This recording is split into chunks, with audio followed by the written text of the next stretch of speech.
Yeah, I'm Kevin Durant. You know who I am. Y'all know who I am. You heard the man. He's Kevin Durant, and he saved the day for Team USA. Again, we will break it down. And Julius Randle back with the Bockers and got paid. How's the Knicks season outlook now? Which team's offseason has been the most confusing so far? Our experts weigh in. So grab a friend, even if you were enemies once. Pop a squat and watch a full hour of The Jump right now. Still trolling. The man's still trolling. He's a character. Oh, yes. Welcome to The Jump. I'm Rachel Nichols alongside ESPN NBA insider, the host of The Low Post, Zach Lowe, and the man in the middle, the man with 7 rings, NBA champion, Robert Horry. We're going to start with the Olympics as Team USA rallied from an early 15-point deficit to the Australians behind 23 from U.S. all-time leading scorer Kevin Durant, 20 from Devin Booker. The U.S. found their groove late in the second quarter, going on a 22-0 run, outscored the Australians by 22 in the third quarter alone. So, Robert, what was the most impressive aspect for you of the U.S. rally against Australia? I think it had to be that third quarter because they come out, you get punched in the mouth to start the game off. Then the third quarter, like, oh, man, Australia's for real. They got NBA players over there. They got stars over there. We need to come out. And I think they came out in that third quarter like most true good NBA teams do, and they punched them in the mouth and say, yo, we are the USA. We are the team that's going to win gold, so this is what we're going to do. Kevin Durant, take over. Drew Holiday play some good defense, and that's what the U.S. did. I think it took them a while to learn who's the top dog on this team because when you get this much talent together, it's hard to say, I'm going to take a back seat. And I think now they're realizing, that guy with number 7 on his back, he's pretty damn good. He's Kevin Durant. Imagine how awesome you have to be at anything to say, do you know who I am? Like, there's like 20 people in the world who can say, do you know who I am? And it's not ridiculous. And he's one of them. Just where would we be without him? He's the best player in the tournament. Yeah, absolutely. And I am impressed, though, when you mentioned Drew Holiday, right? Devin Booker. You've got guys who played so well despite no break from the finals. I mean, Drew Holiday, where is this energy coming from? But the tenacity on defense was exceptional, and Book was Book. Yeah, these guys flew right from the finals to Tokyo. I don't know how many hours it is changed. It's a lot of hours and just suit up, play after a grueling NBA finals. It's super impressive. That's a real commitment. Right? I mean, that's not bogus. That's a real commitment. They're playing really well. Drew Holiday's been amazing on both ends of the floor, and Devin Booker is just ready for all of it. He's proven in the last 3 or 4 months, whatever you throw at him, he is ready for it. He's a bona fide superstar. We know we always wanted to compare him to the legend Kobe Bryant, but Booker he's writing his book. He's doing his own path. And the way he can shoot the ball and the way he can control the offense. And the thing that he's learning also in this tournament is how to play defense also, because we know what he can do offense. I think with him, he said, you know what, we had some moments in the playoffs where they try to exploit me defense. This is the time to work on that. Yeah. And he's doing everything. He's working on his game and he's getting better. So this guy right here is going to probably be an MVP next season. I mean, certainly an all-star coaching staff, too, you can take advantage of if you're on Team USA right now. Pop, Steve Kerr, there's a bunch of guys over there that are on that staff that can really help a guy say, learn this, and then, of course, use them against them in the Western Conference. I do want to ask, seeing how as you have 7 rings, I'm just going to keep saying that. When you finished an NBA Finals, how tired were you? And the fact that these 3 guys, right, Devin, Drew, Chris Middleton, took a 12-hour flight, now are on the time change is no joke. Your nighttime is your day, your daytime is your night, that they're doing this for 2 or 3 weeks. It's hard because you got to think about it. Last season was an unprecedented season because they played every other day. Right. Then you go into the playoffs, and now you got the Summer League games with the USA. And then you think about it. Once they come back, they got, 2 or 3 weeks off before they start their regular season. So for me, I knew when the season ended, my body needed rest. I would take a month and a half off. I mean, not even touch a ball, not do anything. But these guys jump right into another league, another sport, another championship series. So it's hard, man. And it's going to be tiring and grueling. So I just hope that they find the proper way during next season to get the amount of rest because they're going to need it because if they want to fight for another championship, they're going to need those guys that are playing for USA. I'm tired after the NBA Finals. Right. And the only exercise I do is getting on the elliptical like an old man in the hotel. I get jet lag. I get jet lag flying out to LA. Right. That's a real thing.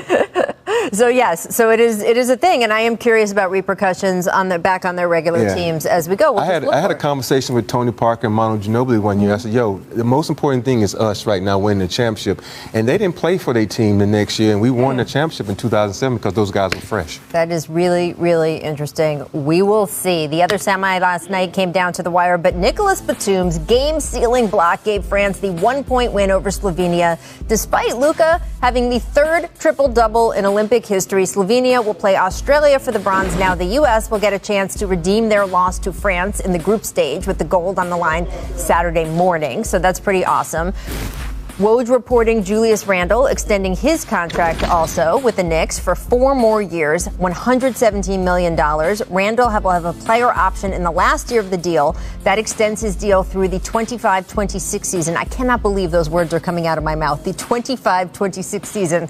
That's where we are. Randle locked in New York, adding Kemba Walker, as we talked about yesterday, Evan Fournier this week. So, Zach, where do you think the Knicks are in reestablishing themselves as an attractive destination for elite talent? They're getting there. And that's why all of these signings matter. Everyone got up in arms over the dollars and the years turned out to be shorter than was initially reported. The most important thing is staying good, staying competent, staying as an organized team that has a future. And the Knicks, if they do that, are going to attract people. This is a good deal for Julius Randle. The cap will go up. His number will not even look that big as the cap goes up and up. Does he have to prove that the jump shooting last season wasn't a fluke? Yeah, but he's a good NBA player. He's a good all-around player. He played better defense than he ever had before. Kemba and Fournier will give them some off-the-dribble juice they didn't have last year, when really their offense was either Derrick Rose has a big game or Julius Randle bail us out, bail us out, bail us out, and he couldn't do it against a really good Hawks team.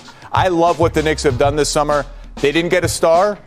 It's hard to get stars. Might take a couple more years. Stars don't become available all the time, but they're circling, and the stars are noticing. I want to say, I think Kemba Walker is a star. He was a star before he got to Boston, and then he had to take a back seat with injuries and Tatum and Brown. So this guy needs this refresher role. He needs a new role, because if you look at this Knicks team, that's what they were missing. They was missing a dynamic guard. Even though Derrick Rose was doing his thing, it's hard for you to have that many injuries at his age and do it for 82 games. So now with Kemba there, they're going to be an exciting team to watch, because Thibodeau is going to do one thing, have them ready to play defense, and that's what you want out of New York Knicks team. That's the thing. Their defensive talent has slipped a little bit, but they'll get all the fundamentals right, all the rotations right. And Kemba, the ability to hit pull-up threes is something they didn't really have last year. He can do that. That's going to give Mitchell Robinson and Nerlens Noel some lobs.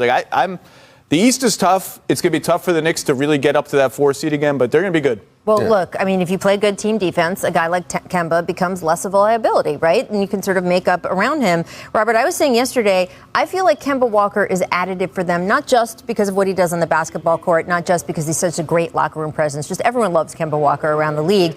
But the excitement that's going to be back in the Garden, we saw a little bit of it in the second half of last season and sort of going toward the playoffs.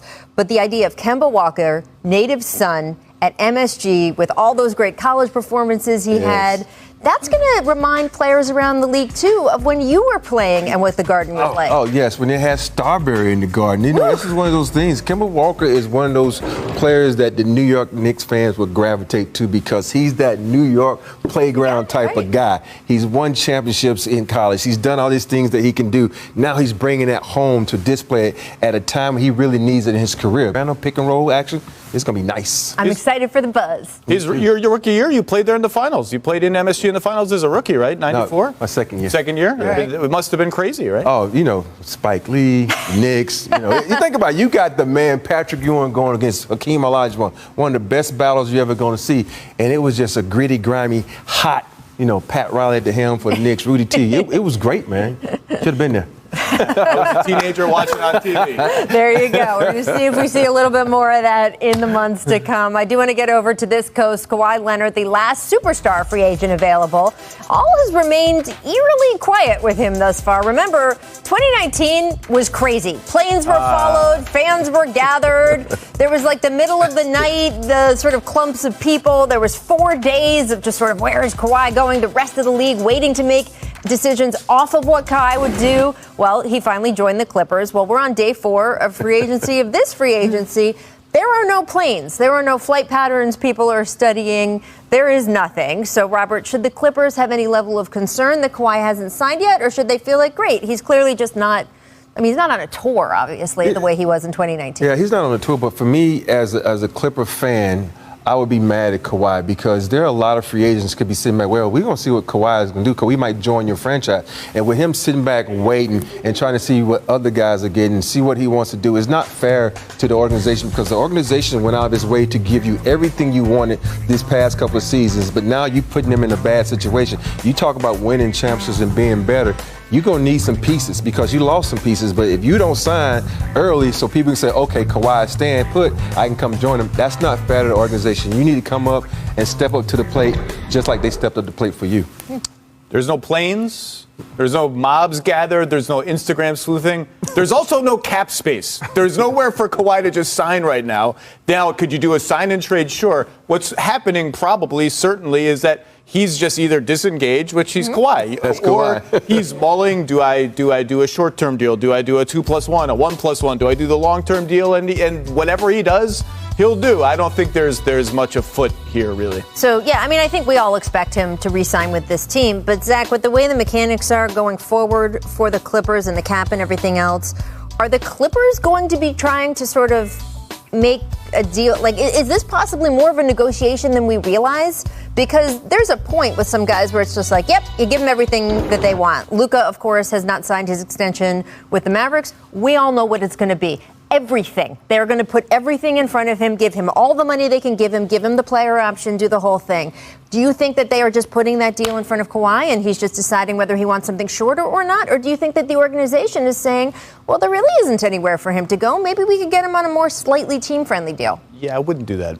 Okay. I wouldn't do that. I think they're saying when you get to Kawhi's the stage of his career, the timing of the deals becomes more important, right? Sure. When you're at Luka's stage, it's just here's all the money, here's everything you can get.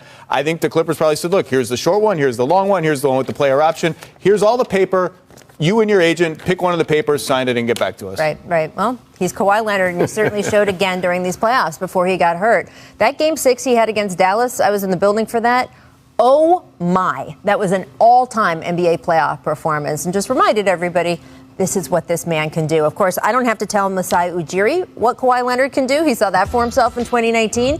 And Woj reporting this front office news. Masai Ujiri will, in fact, return to the Raptors with the title of Vice Chairman President. Masai won the title, of course, in 2019, pulling off the daring one-year trade for Kawhi. It all panned out. Zach, how big is this for the Raptors?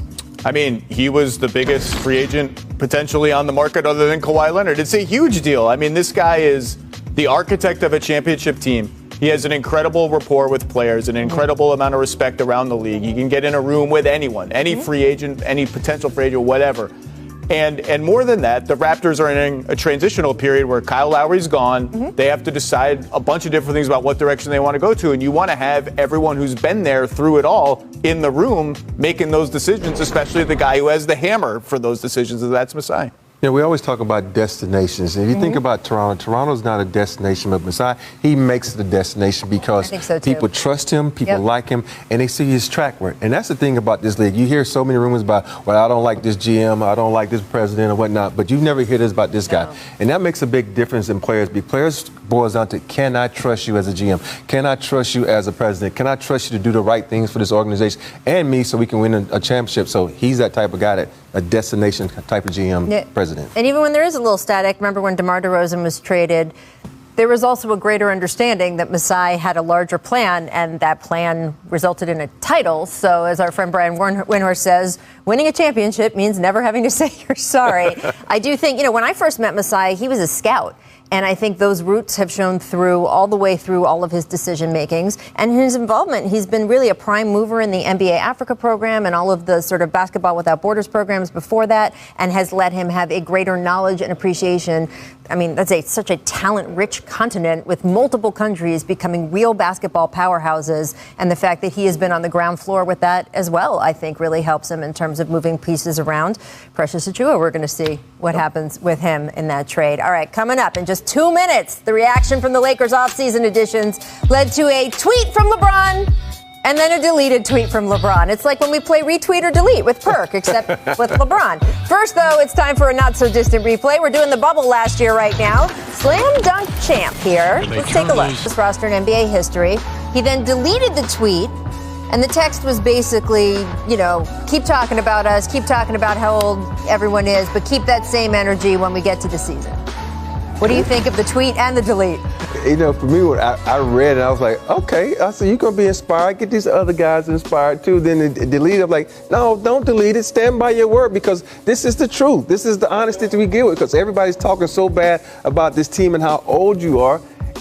Tell them, yo, man, with age comes wisdom. We're going to know how to stop people. We're going to know how to deal with situations when we get rowdy in the arena. We're going to know how to do it. So, LeBron, keep that tweet, man. Put it back up. Completely agree. There's nothing wrong with that tweet. Why delete that? Yeah, I was surprised he deleted it as well. You're supposed to have confidence, right, in your squad and all of that stuff. Yeah. Confusing teams this offseason. And, Zach, this is something you do on your podcast every year. So we thought we would bring it to the jump.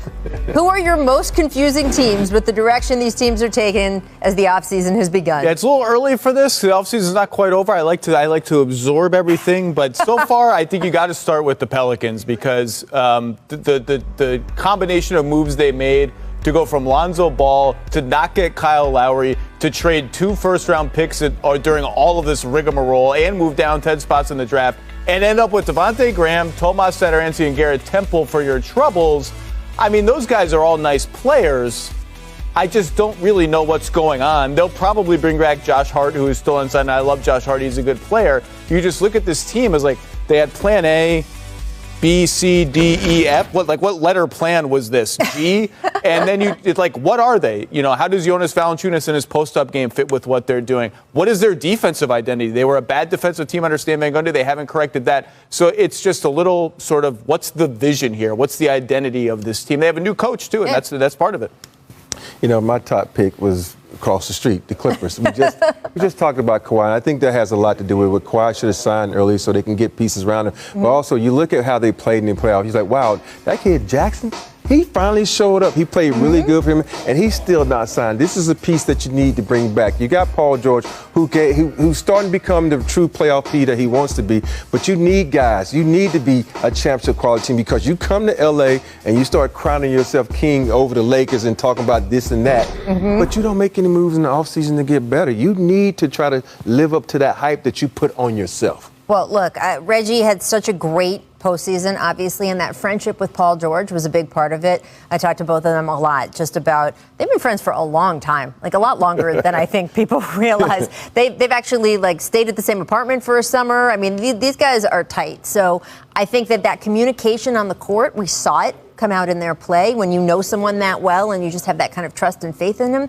So I feel like he's going to stay with the Clippers, because not only is it a successful basketball situation for him, I just think personally it's been a very big deal to him personally. So I don't know. Are they waiting for the Kawhi piece to fall in before they can figure out the Reggie piece? What do you think is going on with the Clippers? I think they're just in a holding pattern. I mean, we already talked about Kawhi. I think he's coming back. And I think Reggie Jackson will come back, too. Mm-hmm. And this will all be sort of full of sound and fury, signifying nothing. The Clippers will be back. And next year is just sort of, depending on Kawhi, if he comes back late, if he doesn't come back, next year is sort of a, let's see what we have in the guys we just got in the draft. Let's see what more Terrence Mann can give us. He was a great story toward the end of last season, and then come back full throttle next year. Remember, another guy that we didn't talk about in terms of improving your team, Serge Ibaka, yes. And that injury was a big, big deal for them. And the spacing and rim protecting that they lost with him. And so they got to get him healthy, too. Yep. I think also with Serge, though, he's the type of guy that's not young either. So that's going to be a big difference in how he recovers from this injury, because as you get up in age, that injury, it slows you down tremendously. But he is a very good locker room guy, and he has a lot of energy. And on a team where there are some more quiet leaders, I think that him being more involved in the mix will have a benefit beyond just the X's and O's on the court.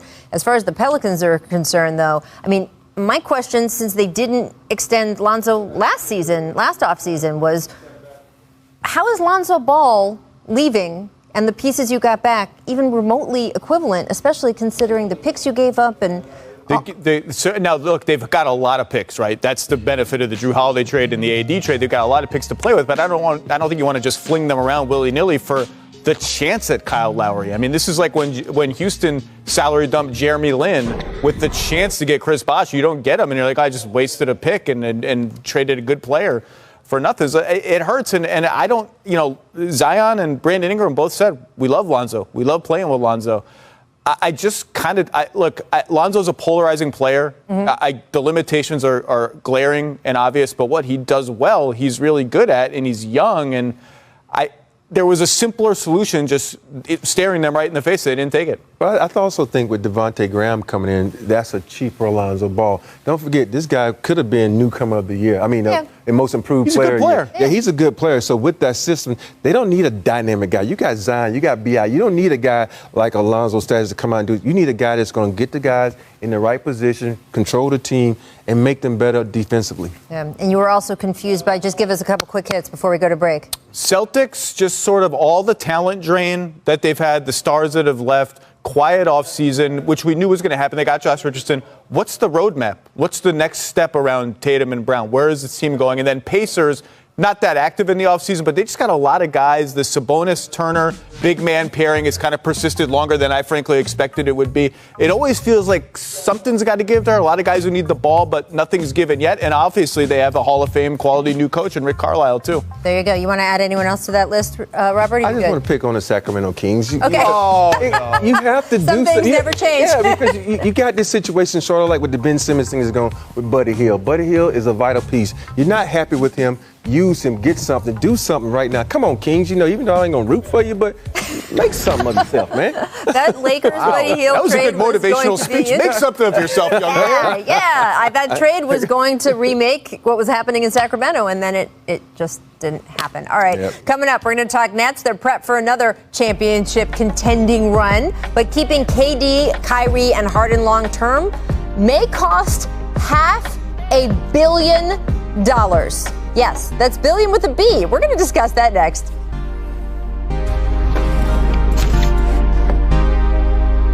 At Toyota's national sales event, we don't just help you get the perfect vehicle.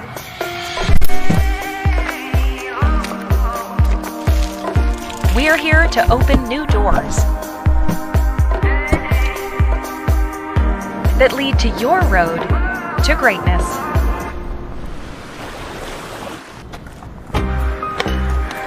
Your journey starts at Toyota's national sales event.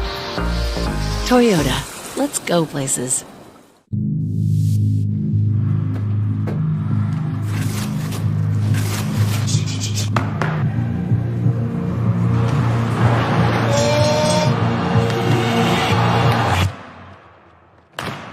How do you make America's #1 work brand for slip-resistant footwear even better? Add podiatrist-certified arch support. Presenting Skechers Arch Fit, slip-resistant footwear with podiatrist-certified arch support for all-day comfort. Try Skechers Arch Fit, work footwear available for men and women. Dear stranger, you may know us, but you don't know our whole story. When everything we sweat for, sacrificed for, worked for, was put on hold. Mass closures. The world is rocked by the global pandemic. But dear stranger, you were there. I'm right here with your team. Making sure we never stopped. Keep working, baby! Searching for meaning in a relentless world. Always connected, but somehow alone. Trapped by illusion. We offer another path, where the battle to belong begins. Awakened by a calling, united by the cause you fight for. No one can take away what it means to be among the few, the proud, the Marines. There's a place down yonder where 3 streams converge into one. It's where I watched the Mandalorian get himself into a space squabble, watch me some UFC, and those folks from Modern Family, well, they had me cackling like a trout getting tickled. That's the Disney bundle for you. It lets you stream Disney Plus, Hulu, and ESPN Plus for only $13.99 a month. It's the most glorious stream I've ever seen. The Disney bundle. It's streaming at its best. It's great to be back in the building to be a part of this. We are starting to see signs that our lives and communities can get back to normal, but there is still more for us to do.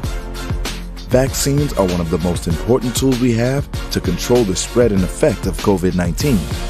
It is safe and effective and will help protect you and your loved ones. To learn more about the vaccine and make a plan for yourself or your family, visit cdc.gov.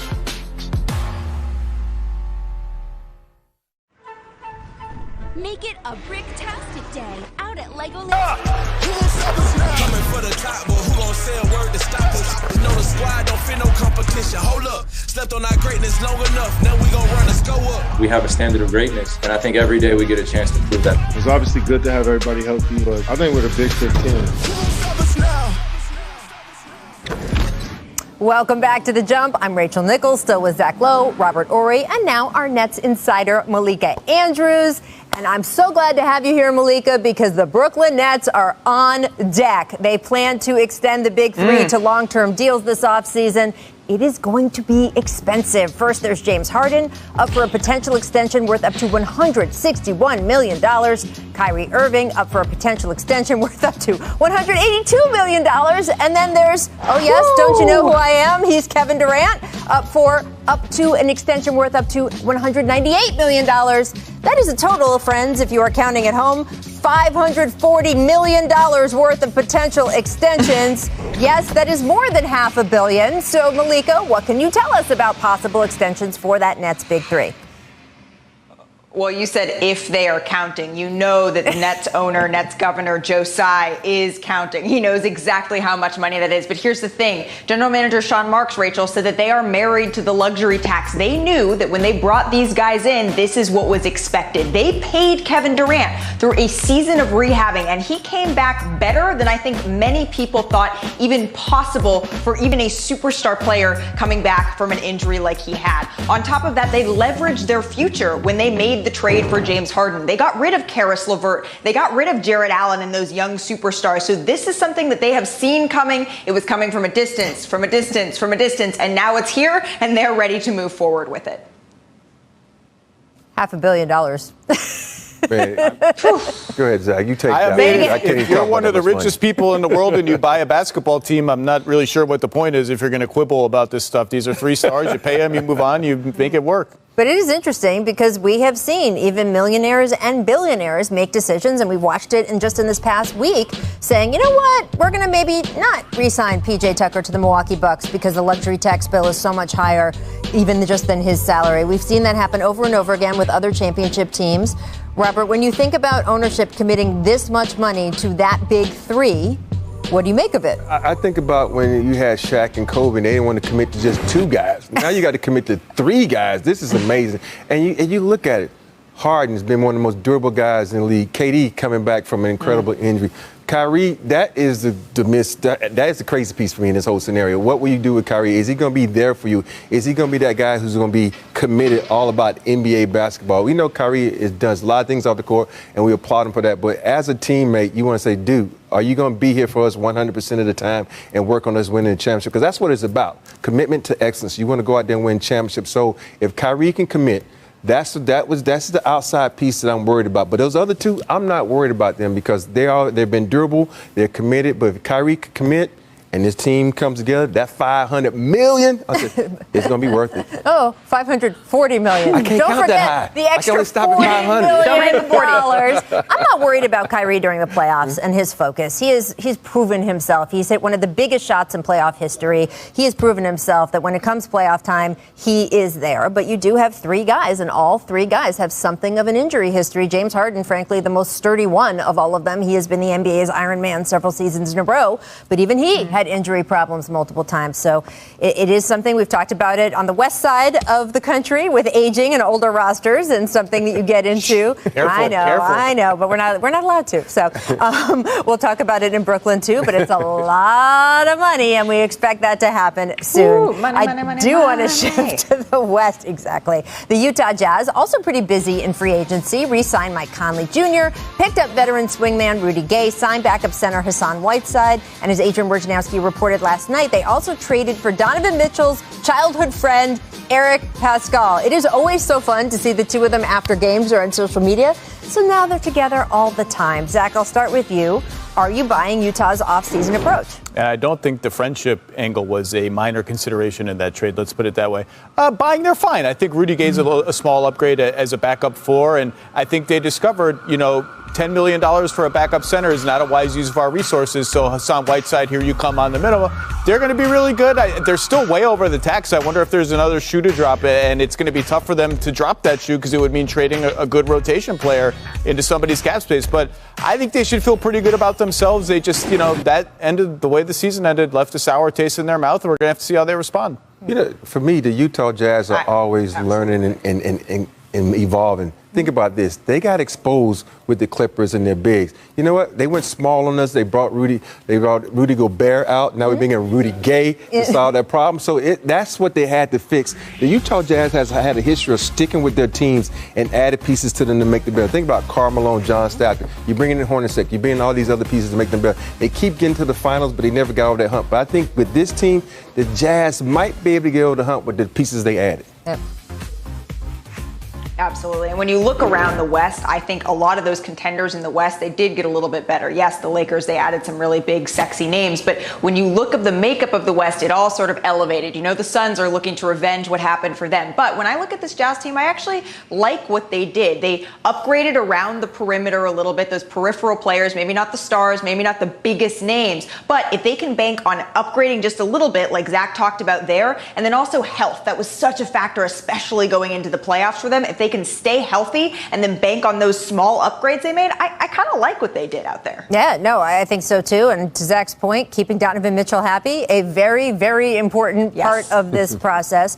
And the West feels very open. You've got a lot of teams, including the Suns, who I think really did bolster themselves by locking down Chris Paul. And we know that their other big players are going to be up for contract soon, but they've got this season coming up. And JaVale McGee is a nice pickup for them as well. You've got the Lakers, you've got the Clippers, you've got the Mavericks, of course, who want to make a commitment to Luka about going further in the playoffs. It's going to be so much fun in the Western Conference, and don't sleep on the Denver Nuggets, who have the MVP as well. So it's just, I think we're going to have a lot of rumbles a lot throughout the regular season until we begin to the postseason. All right, guys, coming up in 2 minutes, Joel Embiid and Andre Drummond. Well, they're now teammates. We'll discuss how that transition could go, considering they've got a history. We're just going to put it that way. First, though, time for our second not-so-distant replay of the